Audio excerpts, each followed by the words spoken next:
मैं तो जन कल्याण के लिए आपके व्याख्यान की बात सोच रहा हूँ। हरिपद बोला, आप सन्यासी होकर जन कल्याण की उपेक्षा कर सकते हैं क्या? नहीं, स्वामी बोले, किंतु व्याख्यान देने पर नाम, यश, ख्याति की स्पृहा जागती है और उससे अहंकार का पोषण होता है। मैं व्याख्यान आदि कर्मों से दूर ही रहना चाहूँगा, पर यदि लोग आकर मुझसे प्रश्न करते हैं और मैं उनके प्रश्नों का समाधान कर सकता हूँ, तो उसमें मुझे आपत्ति नहीं है। पर यदि आप आज चले जाएंगे, तो लोग आपसे प्रश्न करने किस समय आएंगे?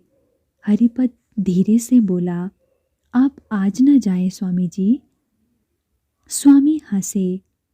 जिस प्रकार सन्यासी को मोह नहीं पालना चाहिए, वैसे ही गृहस्थ को सन्यासी के प्रति मोह नहीं पालना चाहिए। हरिपद को लगा वह शायद अब शांत नहीं रह पाएगा। बहुत संभव है कि स्वामी की अस्वीकृति से उसके आंखों में आंसू ही आ जाएं। अपने आप को संभालता हुआ बोला, यदि आप आज जाने का प्रयत्न करेंगे तो मैं सपरिवार आपके चरणों को थाम कर आपके मार्ग में लेट जाऊंगा। देखूंगा आप कैसे जाते हैं।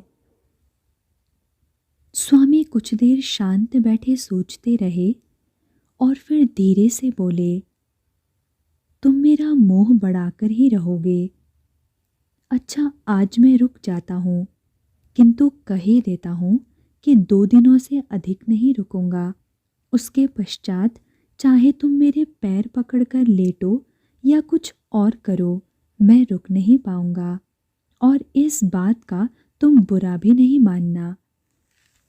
हरिपद को जैसे राहत मिल गई। जो स्वामी तत्काल जाने को उद्यत थे, वो पूरे 2 दिन और उसके घर में रुकेंगे। इससे बड़ी प्रसन्नता की बात और क्या हो सकती है? ठीक है, 2 दिन ही सही, हरिपद बोला, किंतु इन 2 दिनों में ही हमें गुरु मंत्र देने का भी समय अवश्य निकालें। जैसी तुम्हारी इच्छा, स्वामी ने कहा। आपके मन में कभी विदेश जाने का विचार भी आया है? हरिपद ने पूछा। क्यों? मैं प्रायः इस विषय में सोचा करता था, हरिपद ने कहा। आपको देखा तो मन में आया कि परिव्राजक की सीमा क्या है। आपके लिए तो सारा संसार एक जैसा है। भ्रमण का सुख आपको कहीं भी ले जा सकता है।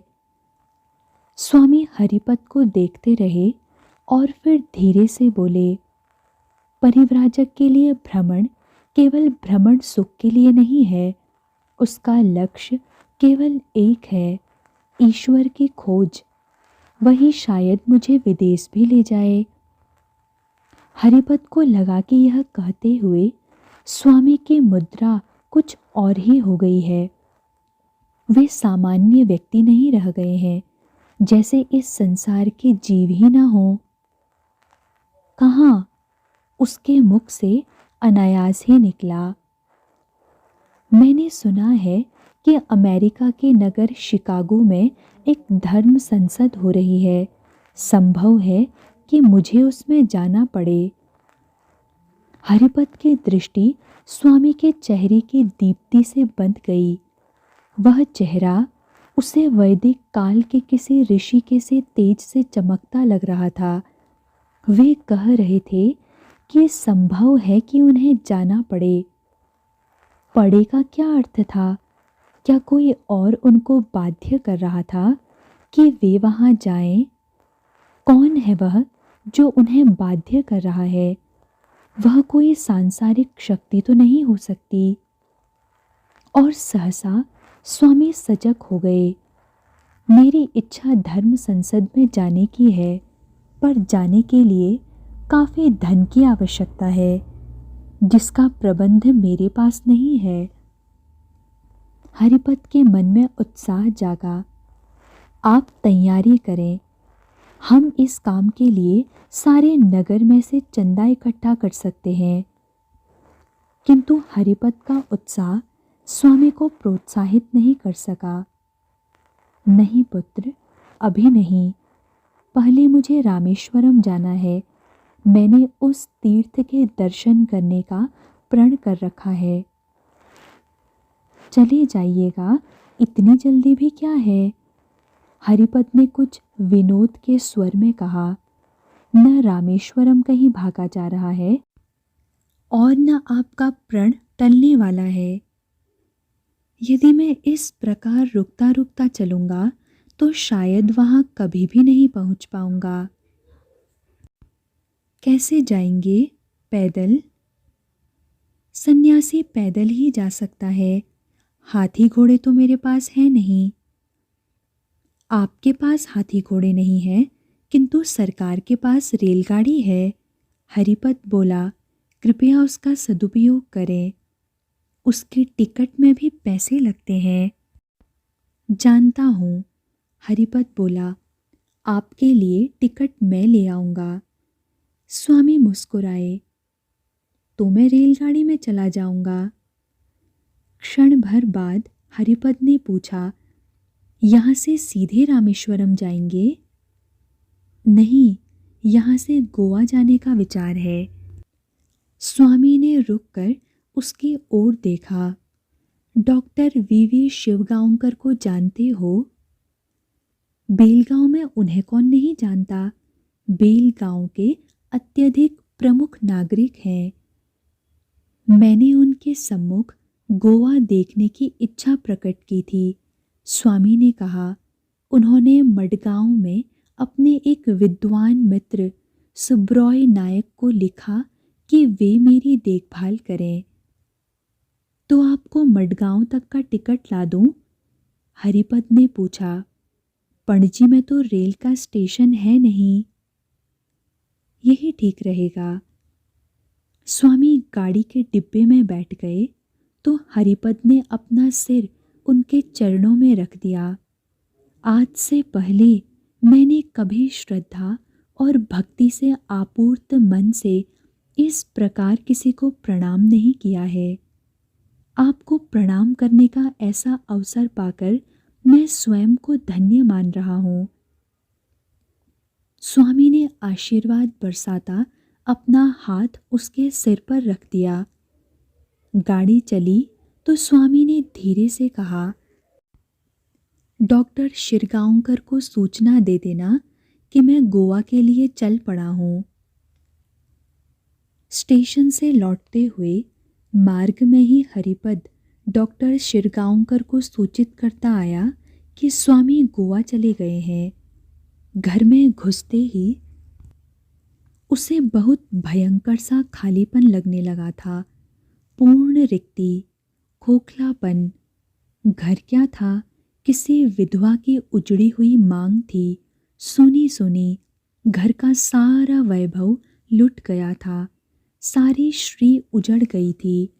उसके मन में एक ही बिंब बार बार उभर रहा था, जैसे कोई परिवार कोई मकान खाली कर गया हो। परिवार के सारे सदस्य और सारा सार्थक सामान कहीं और चला गया हो। पीछे रह गया हो खाली भवन, दीवारें, फर्श और छत, या फिर पीछे छूट गया व्यर्थ का कबाड़, टूटी फूटी चीजें और परिवार के मन से उतर गया अनावश्यक निरर्थक सामान। स्वामी के चले जाने के पश्चात उसका अपना घर वैसा ही हो गया था। उसे और कुछ नहीं सूझा तो वह स्वामी को पत्र लिखने बैठ गया। उसने अपने विषय में कुछ लिखा। शायद इस समय वह बहुत भावुक स्थिति में है। अवसाद उसे घेरे हुए है और वह नहीं जानता कि वह इससे कैसे निकल पाएगा। वे वहाँ पहुँच गए होंगे। अपना ध्यान रखें, अपने आप को बहुत कठिनाई में न डालें, कठिन व्रत न लें। सहसा उसकी लेखनी रुक गई। वह अपने गुरु को उपदेश दे रहा था। वह जानता था कि यह उसका स्नेह ही था, किंतु उसे इस प्रकार लिखने का कोई अधिकार था क्या? उसने उनकी भविष्य की योजनाओं के विषय में भी पूछा। अब वे गोकर्ण और महाबलेश्वर भी जाएंगे क्या, या सीधे रामेश्वरम ही चले जाएंगे? वैसे तो गोवा भी रामेश्वरम के मार्ग में नहीं था, और वह नहीं जानता था कि उनका गोवा में क्या काम था। फिर भी वे अपनी छड़ी अपने साथ ले गए थे ना। स्टेशन पर उसे उनका ध्यान नहीं आया था, और घर में भी वह उसे नहीं मिली थी। उसने प्रार्थना की कि वे उसे यदाकदा पत्र लिखते रहें, उसे पूर्णतः विस्मृत न कर दें। अब उसका जीवन और उसका विकास उन्हीं पर निर्भर है। पत्र भेजकर वह जैसे उसे क्षण से उसके उत्तर की अचेतन से प्रतीक्षा करने लगा था, किंतु उत्तर आने में 1 सप्ताह लग गया। स्वामी का पत्र काफी संक्षिप्त था, किंतु भावना शून्य नहीं था। उन्होंने अपने विषय में सारी सूचनाएं दे दी थी। हरिपत को लगा जैसे उसके हाथ कोई अनमोल खजाना लग गया है। वह स्वयं को रोक नहीं पाया। पत्र जेब में डालकर सीधा डॉक्टर सिरगांवकर के पास पहुंचा। डॉक्टर सिरगांवकर ने पत्र पढ़ा। मडगांव, 1892। प्रिय हरिपद, अभी अभी तुम्हारा एक पत्र मिला है। मैं यहाँ सकुशल पहुँच गया। मैं पणजी और उसके आसपास के कुछ ग्रामों को देखने गया था। आज ही लौटा हूँ।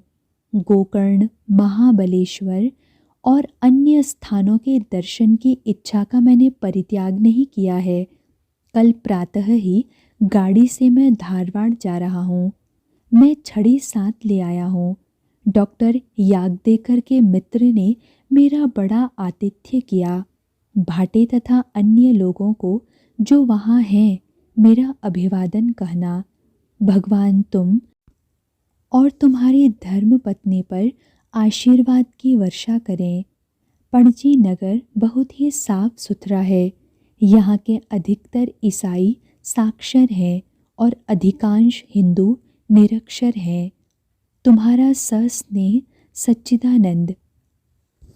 पत्र पढ़कर डॉक्टर सिरगांवकर ने उसकी ओर देखा। डॉक्टर साहब, गोवा के हिंदू अनपढ़ क्यों हैं? स्वामी ने ऐसा लिखा अवश्य है, किंतु ऐसा कुछ नहीं है। न हिंदू अनपढ़ हैं, न ईसाई पढ़े लिखे हैं। डॉक्टर सिरगांवकर ने कहा। जो संभ्रांत और पढ़े लिखे हिंदू थे, वे पुर्तगाली शासन से अपनी संपत्ति बचाने के लिए ईसाई हो गए हैं। पुर्तगाली नियमों के अंतर्गत गोवा में संपत्ति का अधिकार केवल ईसाइयों को ही है। अतः उन पढ़े लिखे संभ्रांत हिंदुओं ने अपने धर्म और अपनी संपत्ति में से संपत्ति को चुना और धर्म का त्याग कर दिया। ओह! हरिपत को आश्चर्य हुआ। तो मनुष्य अपने धर्म से अधिक अपनी संपत्ति को प्रेम करता है। सत्य तो यही है, डॉक्टर शिरगांवकर ने कहा। स्वामी के बेलगांव में पदार्पण करने से पहले यहाँ ही कितने लोग अपने धर्म से प्रेम करते थे, और यहाँ तो कोई लोभ और भय भी नहीं था। आप ठीक कह रहे हैं। हरिपत को लगा डॉक्टर शिरगांवकर जैसे उसकी ही मनः स्थिति की ओर संकेत कर रहे थे। वह भी तो विज्ञान के भ्रम में धर्म को हीन मानता आया था।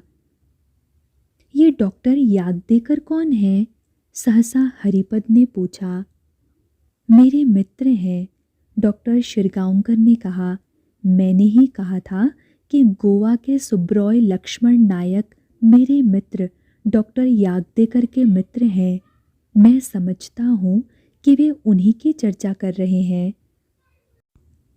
स्वामी ने बहुत संक्षिप्त पत्र लिखा है, हरिपत ने कहा।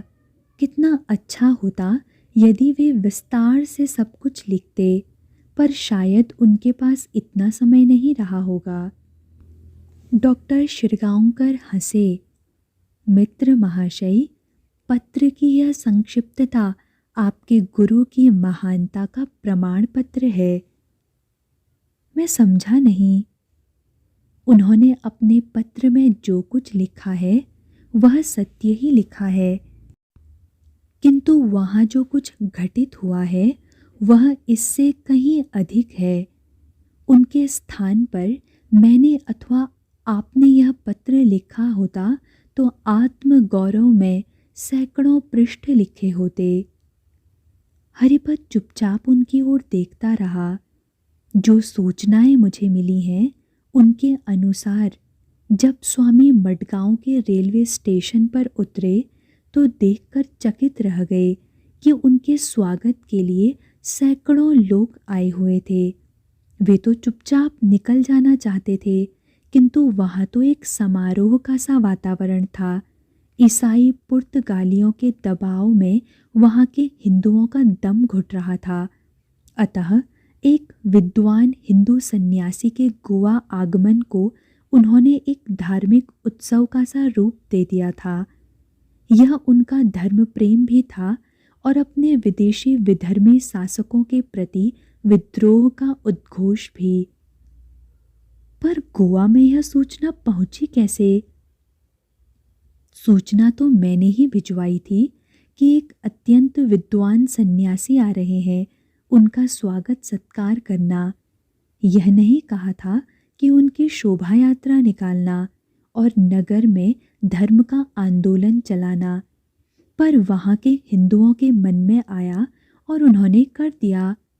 डॉक्टर शिरगांवकर ने कहा, स्वामी जी को एक सुसज्जित बग्घी में बैठाकर शोभा यात्रा के रूप में सुब्रॉय लक्ष्मण नायक के घर तक लाया गया, जहां उनके ठहराए जाने की व्यवस्था थी।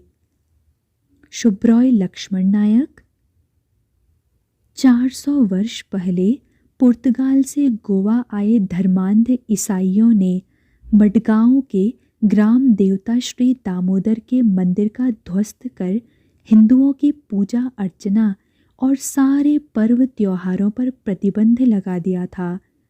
डॉक्टर शिरगांवकर रुके।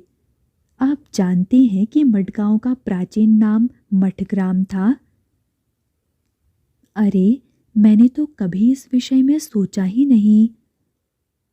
पुर्तगालियों के उस सारे आतंक के होते हुए भी मडगांव में सुप्रतिष्ठित नायक परिवार ने अपना बड़ा हॉल दामोदर जी के मंदिर और प्रार्थना सभा के रूप में खोल दिया।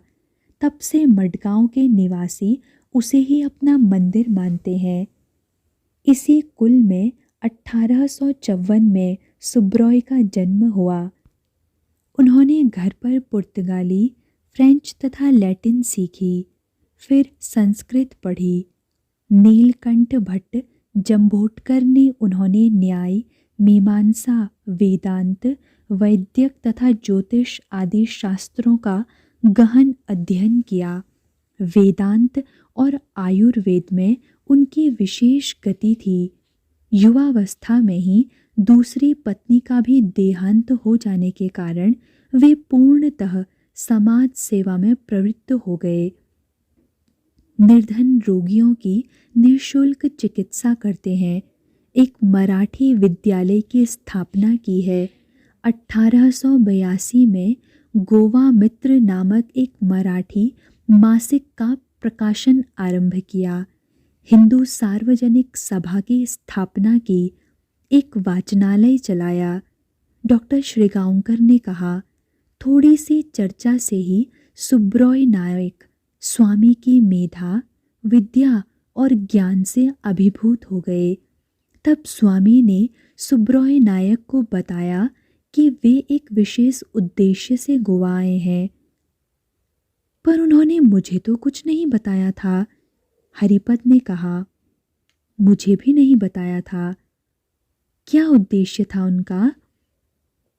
वे ईसाई मत संबंधी लैटिन तथा अन्य भाषाओं में लिखी गई उन पुरानी पुस्तकों और पांडुलिपियों को पढ़ना चाहते थे जो अत्यंत अनुपलब्ध थी। डॉक्टर शिरगांवकर ने बताया, पहले तो नायक को आश्चर्य हुआ कि एक हिंदू सन्यासी ईसाई मत के विषय में जानना ही क्यों चाहता है। अपना समय नष्ट करने से क्या लाभ? क्या हिंदू शास्त्रों में ज्ञान की कमी थी? और फिर जो कुछ स्वामी पढ़ना चाहते थे वह सब अंग्रेजी में नहीं था, किंतु लैटिन में था, कुछ पुर्तगाली में, कुछ स्पेनिश और कुछ फ्रांसीसी में। स्वामी क्या करेंगे उनका?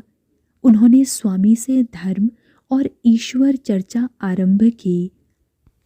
उन्हें समझाने का प्रयत्न किया कि वह सब पढ़ने का कोई लाभ नहीं है।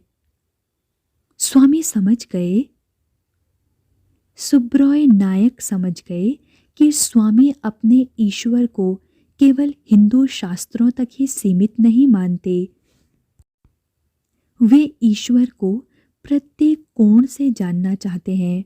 डॉक्टर श्रीगांवकर बोले, नायक को यह भी समझ में आ गया कि स्वामी को ईसाई मत के विषय में विस्तृत ज्ञान था। उन्हें कुछ भी समझाना नायक की क्षमता से बाहर था। तो उन्होंने अपने एक विद्वान ईसाई मित्र J.P. आल्वेयर्स को अपने घर पर आमंत्रित किया, स्वामी से उसका परिचय कराया और उन दोनों को भिड़ा दिया। कौन चित हुआ यह पता नहीं है, किंतु आल्वेयर्स ने स्वामी से चर्चा की तो उसकी भी समझ में आ गया कि उनके सामने बैठा जिज्ञासु साधारण व्यक्ति नहीं था और उसके प्रश्नों का उत्तर देना आल्वेयर्स के बस का नहीं था।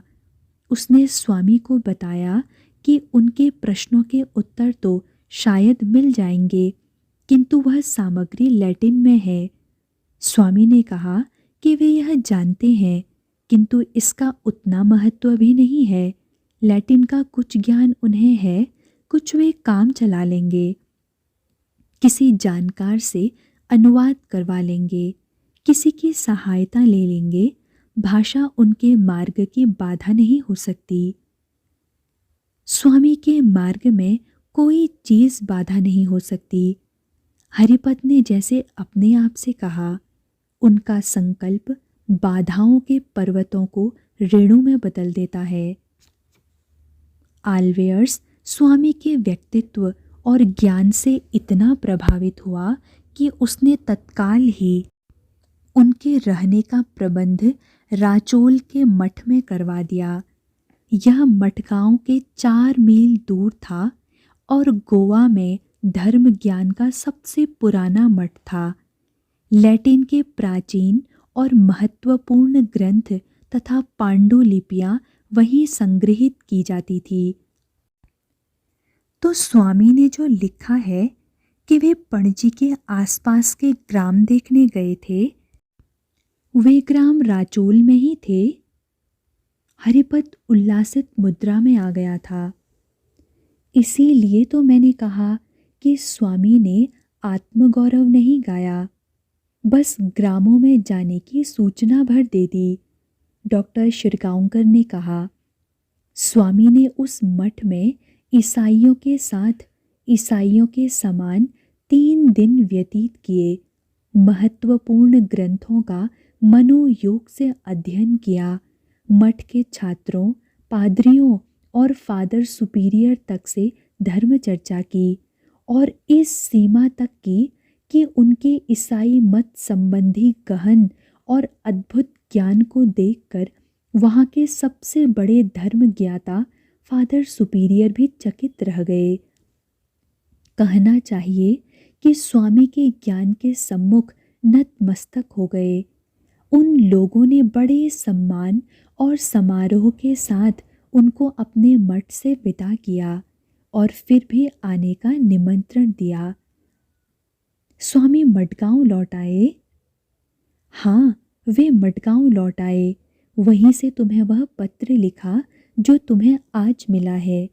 उनके साथ साथ उनकी ख्याति भी मडगांव आ गई, वरन पूरे गोवा में फैल गई। उसे हिंदुओं ने कम, ईसाइयों ने अधिक फैलाया। पास और दूर के अनेक पादरी स्वामी से नियमित रूप से मिलने के लिए आने लगे और गोवा से विदाई के समय हिंदुओं द्वारा स्वामी को सम्मानित करने के लिए जो समारोह आयोजित किए गए उनमें उन पादरियों ने भी उत्साहपूर्वक भाग लिया। तो स्वामी अब गोवा में नहीं हैं। उन्होंने अपने पत्र में लिखा तो है कि अगले दिन धारवाड़ के लिए चल पड़ेंगे, तो मुझे उनका पत्र ही विलंब से मिला है। हाँ, तो गोवा में ईसाइयों ने ही स्वामी का सम्मान किया? उन्होंने भी किया, डॉक्टर श्रीगांवकर बोले। सुब्रॉय नायक संस्कृत के विद्वान तो हैं ही, प्रतिष्ठित वैद्य भी हैं। उनके परिवार के इष्ट देव दामोदर जी हैं। उन्होंने स्वामी को इतना पवित्र और महान माना कि उनके ठहरने का प्रबंध दामोदर जी के मंदिर के साथ वाले कमरे में किया गया। नायक ने उन्हें अपने इष्ट देव के बाद दूसरा स्थान दिया। वह कमरा और स्वामी द्वारा प्रयुक्त प्रत्येक वस्तु को उन्होंने उसी रूप में सुरक्षित रखने का संकल्प किया है जिस रूप में स्वामी उसे छोड़ गए थे। उन्होंने माना है कि स्वामी दामोदर जी के प्रतिनिधि थे, अतः उस परिवार में उनका वही महत्व रहेगा। डॉक्टर शिरगांवकर ने रुककर हरिपत की ओर देखा। यह सब लिखा तुम्हारे गुरु ने? नहीं। क्यों नहीं लिखा? क्यों? क्योंकि उस व्यक्ति में अहंकार का लेश मात्र भी नहीं है। वे अपने अहंकार को जीत चुके हैं। समाज के जिस व्यवहार को हम अपने लिए गौरव की बात मानेंगे, वे उसका कोई महत्व ही नहीं मानते। यह उनके चरित्र की नम्रता और सहजता है। डॉक्टर शिरगांवकर रुके। मुझे एक और बड़े रोचक प्रसंग की सूचना मिली है। कैसा प्रसंग? सुब्रॉय नायक के अनुरोध पर एक दिन स्वामी ने कुछ भजन गाए। गोवा के प्रसिद्ध तबला वादक खारूप जी परवतकर ने उनके साथ संगत की। स्वामी गाते रहे और खारूप जी के चेहरे की ओर देखते रहे। संगीत का कार्यक्रम समाप्त हो गया। सब लोग प्रसन्न थे, स्वामी की प्रशंसा कर रहे थे और नायक को ऐसा अच्छा कार्यक्रम करवाने के लिए बधाई दे रहे थे। तभी स्वामी ने खारूप जी से पूछा कि जब इतना मनोहारी संगीत चल रहा हो तो उनके चेहरे पर आनंद की अनुभूति न होकर विकृतियां क्यों प्रकट होने लगती हैं? वे अपना चेहरा इतना तोड़ते मरोड़ते क्यों हैं? आसपास खड़े लोग सुनकर स्तब्ध रह गए। वे खारूप जी को एक श्रेष्ठ तबलावादक मानते थे और कहीं यह भी स्वीकार करते थे कि संगीत में जान डालने के लिए खारूप जी द्वारा किया गया कठिन प्रयास ही उनके चेहरे और शरीर को हिलाता डुलाता है। और स्वामी कह रहे हैं कि वे अपना चेहरा बिगाड़ते क्यों हैं? तबला बजाते हुए अपना चेहरा विकृत क्यों करते हैं? चेहरा विकृत किए बिना भी तो तबला बजाया जा सकता है। खारूप जी को स्वामी की बात से ठेस लगी। उनका अभिमान जागा और उन्होंने कहा कि चेहरा तो बिगड़ेगा ही, उसके बिना तबला बजाना संभव नहीं है। तो स्वामी ने तबला अपनी ओर घसीट लिया। विदा होते हुए लोग रुक गए। संगीत सभा फिर से आरंभ हो गई। स्वामी ने खारूप जी को अपने सामने बैठा लिया और उनके समान ही बजाकर दिखाया, किंतु उनके चेहरे पर कोई विकार नहीं आया। वे पूर्णतः शांत और स्वाभाविक बने रहे। खारूप जी ने उन्हें बहुत विस्मय से देखा। उनके मन की ग्लानि उनके चेहरे पर प्रकट हुई। उन्होंने हाथ जोड़कर स्वामी से क्षमा मांगी। स्वामी हंस पड़े। बोले, मुझसे क्यों क्षमा मांगते हो? मांगनी ही है तो माँ सरस्वती से मांगे कि आप उनके सम्मुख प्रसन्न वदन होकर नहीं बैठ सके। स्वामी विदा होने लगे तो नायक ने उनसे उनका एक चित्र मांगा। स्वामी के पास अपना कोई चित्र नहीं था। छविकार बुलाकर चित्र खिंचवाया गया। नायक परिवार ने उस चित्र को एक अनमोल स्मृति चिन्ह के रूप में संभाल कर रखा है।